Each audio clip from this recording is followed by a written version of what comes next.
Continuing working with structures, you see we're looking at sections 11.7 and 11.8. These are familiar sections that you've seen quite a few times. And what I mean by that is when we learn something new, we talk about taking that new thing and using it as an argument for a function or returning it from a function. We did it way back in your Java class. We passed in arrays. We returned arrays. We passed it. So we're going through this. A lot of times we learn about something new and we say, can it be an argument? Yes. Can I return it from a data type? Yes. So now that we just picked up understanding of how structs work, we're, yes, you can pass as an argument a struct. Now, when you pass it, you're going to pass it by value. What if I want to have the values change in it? Then I have to pass it by reference. And one of the code listings you did had a perfect example of this. It was code listing 11.6. You had a struct called inventory item. You had 4 members. Okay, keeping our terminology straight, members, not fields, which sometimes I call them fields. Fields were in classes. And then when I come to my prototypes, I have one called get item. And you notice that I am passing in by reference. There's my ampersand. My data type is this struct. So instead of int, ampersand, I have it a little bit different. Or if I want to pass it by value, I just go void show item, and I'm going to pass in the data type inventory item. Finally, he does a nice code listing in this book that I really like that gives examples of both.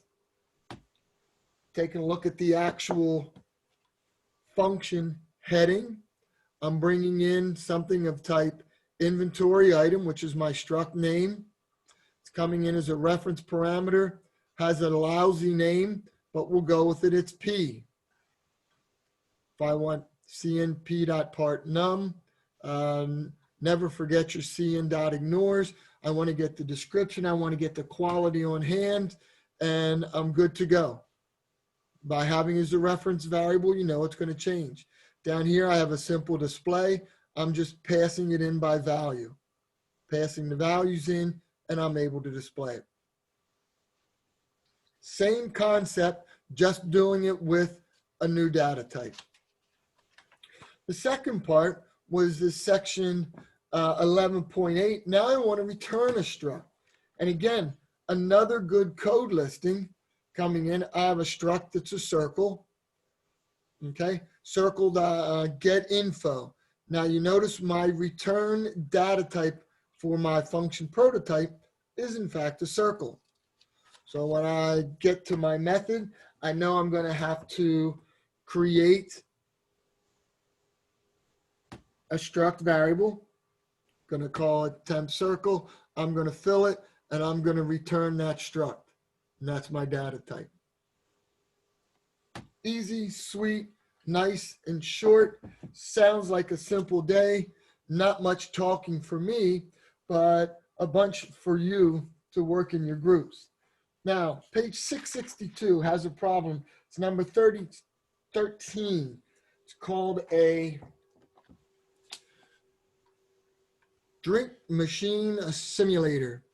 Write a program that simulates a song. The program should use a structure that stores the following data: the name, the cost, and the number of drinks in each machine. And as you can see by down here below, you can see starting data.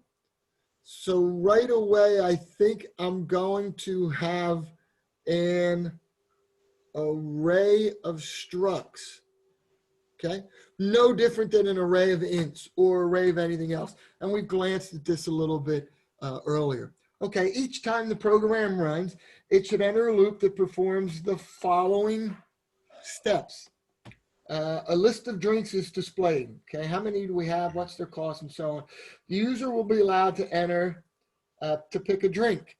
Now, hopefully, we've learned that we don't want the user typing in cola or lemon dash lime because they might forget the dash.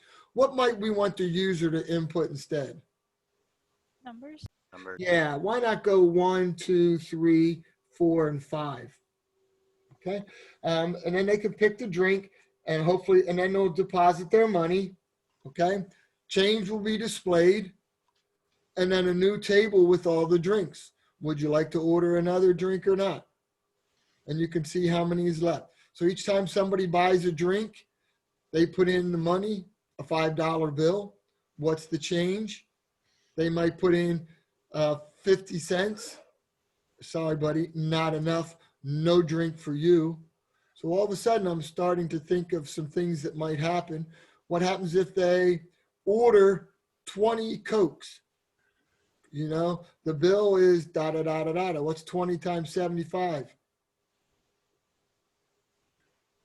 Oh, 15. 15, right? So the bill will be $15. So they'll have to enter that much. So you're going to simulate this drink machine. Now, what I want you to do is I'm going to put you in groups, and I want you to write a flow chart for this. Then you're going to call me into your group, and I'm going to say, flow chart looks good. Here's the language that I want you to use. Some of you are saying, do we have structs in Java? Well, no, we didn't. So I'm going to have you do C++. I was just teasing on that end.